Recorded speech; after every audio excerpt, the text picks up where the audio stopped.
Welcome to Human Anatomy. This is the first in a series of 2 courses. The second is Human Physiology. Since this course is devoted to human anatomy, let's talk about the term anatomy. Anatomy is the study of body parts and their relationships. Gross anatomy is the study of body structures that can be seen with the naked eye. Microscopic anatomy is the study of very small structures that cannot be seen with the naked eye.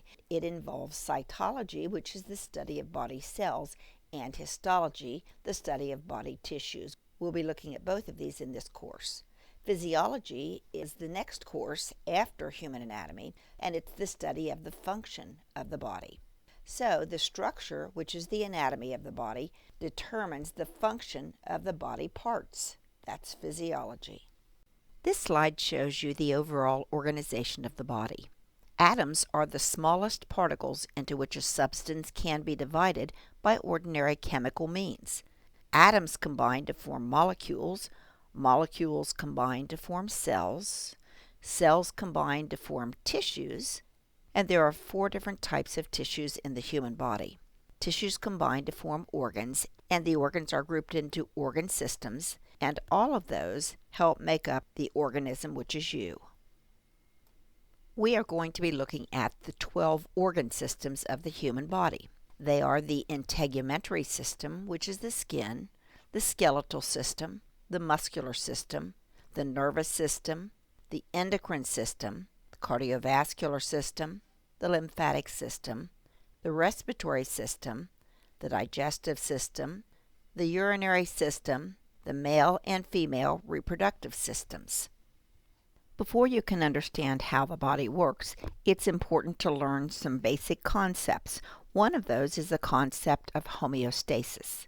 Homeostasis means static or the same. It's the ability of the body to maintain relatively stable conditions. Homeostasis is maintained by specific built-in control mechanisms known as homeostatic controls.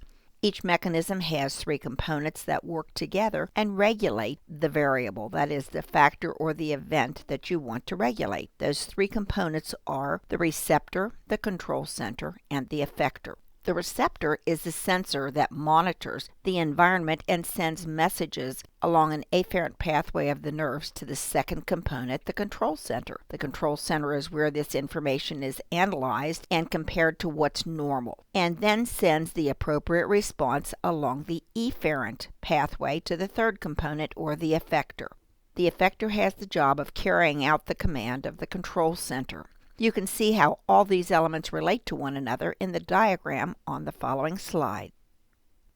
Here is a diagram showing the 3 elements of homeostatic control. Take a look at this and compare it to what we spoke about on the last slide. A common example of a homeostatic mechanism or control is body temperature regulation. Take a look at this diagram and see if you understand what happens when body temperature is too high or when body temperature is too low. In addition, can you locate the 3 components of this homeostatic mechanism? It is important to understand terms of body direction, regions, and planes. The first term is anatomical position. In the diagram on the right, you can see anatomical position.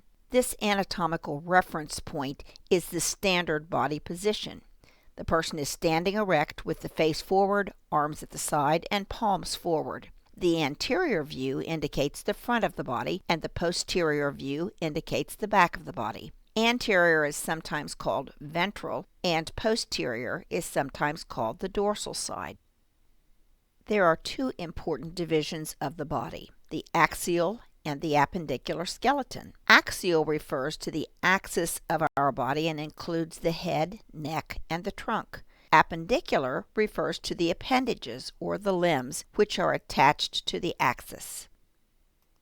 The planes of the body include the median or mid-sagittal plane, which is the vertical plane that divides the body into a right and left side.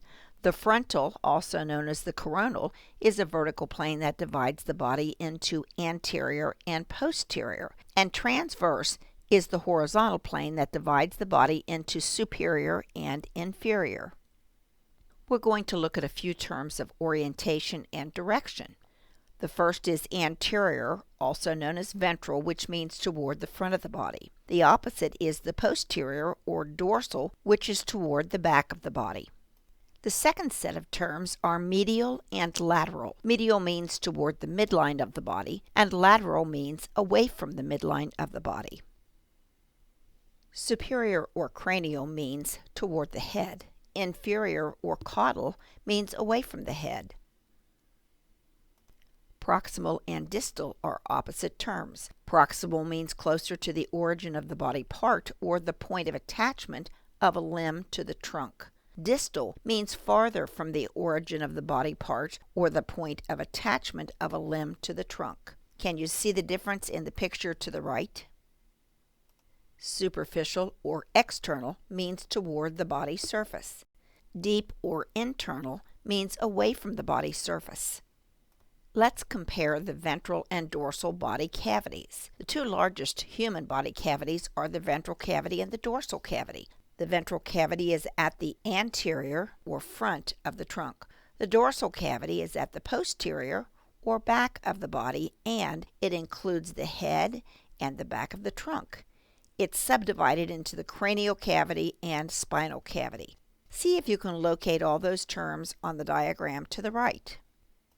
Quad refers to four. So there are four abdominopelvic quadrants. The abdominopelvic cavity is subdivided into the right upper quadrant, abbreviated RUQ, the right lower quadrant, abbreviated RLQ, the left upper quadrant, abbreviated LUQ, and the left lower quadrant, abbreviated LLQ.